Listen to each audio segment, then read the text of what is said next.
Hello, boys and girls. Today, Mrs. Moreland is going to read the story she read to you on your very first day of kindergarten. It's one of her favorites. And can you guess what it's about? It has a raccoon in it, of course. The Kissing Hand by Audrey Penn, illustrated by Ruth E. Harper and Nancy M. Leake.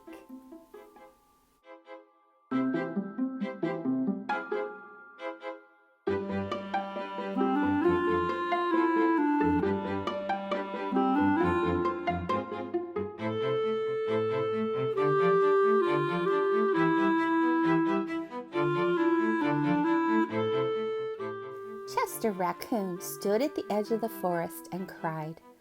"I don't want to go to school," he told his mother. "I want to stay home with you. I want to play with my friends and play with my toys and read my books and swing on my swing. Please, may I stay home with you?"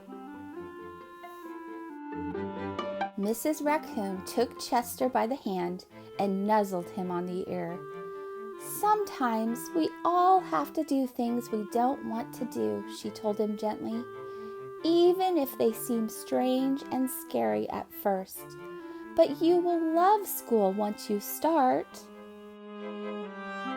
You'll make new friends and play with new toys, read new books and swing on new swings.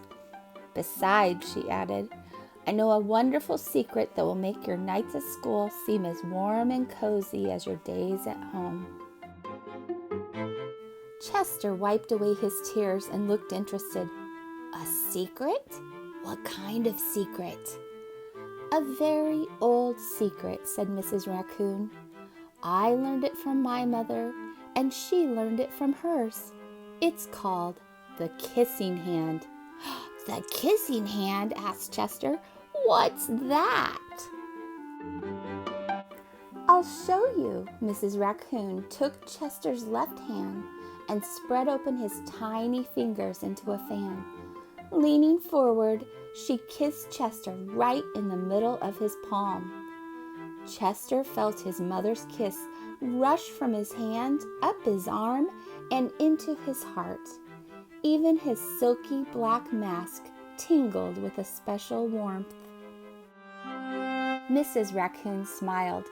"Now," she told Chester, "whenever you feel lonely and need a little loving from home, just press your hand to your cheek and think, 'Mommy loves you, Mommy loves you,' and that very kiss will jump to your face and fill you with toasty warm thoughts." She took Chester's hand and carefully wrapped his fingers around the kiss. "Now, do be careful not to lose it," she teased him. "But don't worry, when you open your hand and wash your food, I promise the kiss will stick." Chester loved his kissing hand. Now he knew that his mother's love would go with him wherever he went, even to school.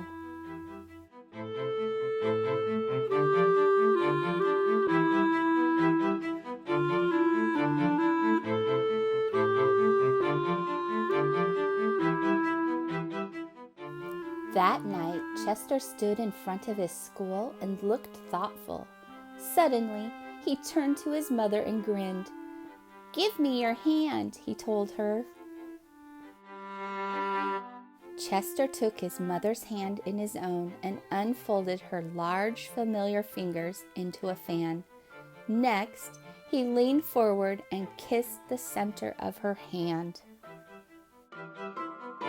"Now you have a kissing hand too," he told her, and with a gentle goodbye and "I love you," Chester turned and danced away.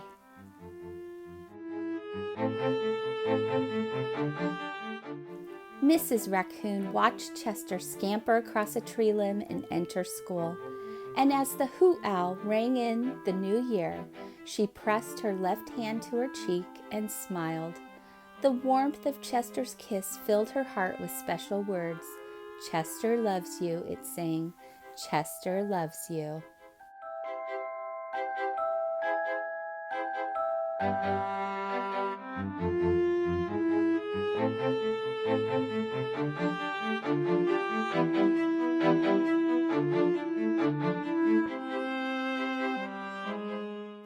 this is how you say I love you in sign language.